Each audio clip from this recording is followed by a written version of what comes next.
All right, so MAXXFORCE DT9. Love this thing. The issue was low power.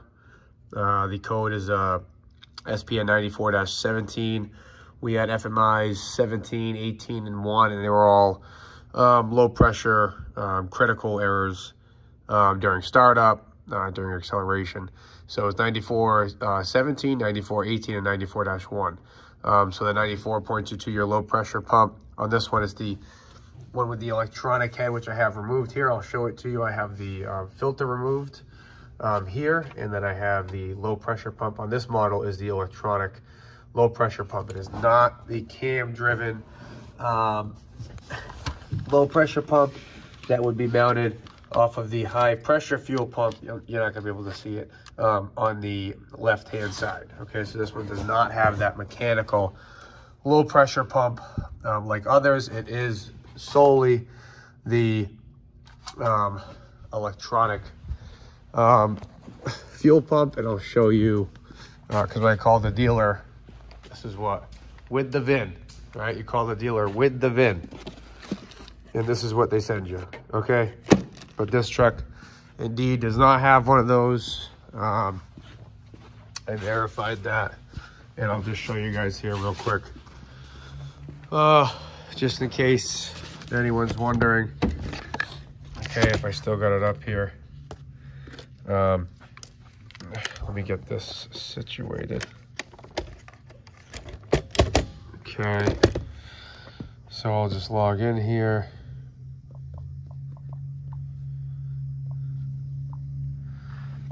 All right, so we have it up still. Okay, so here you go. So this is Mitchell Truck Series. We go to fuel system description, fuel system flow. First line there, fuel is drawn in through fuel lines from fuel tank by electric fuel pump. That's it. Then it gives you the location. Okay, so it gives you the electric fuel pump inlet, which we already know where that is. That's what I just showed you. Okay, so there is no mechanical lift pump. It is solely the electric lift pump on this model. So first I pulled the fuel filter, and was not looking good. Okay, not like terrible, but definitely not good. And this filter is less than a year old. It's less than 6 months old, actually. And then we moved over to this, the electric fuel pump. I actually just cleaned it.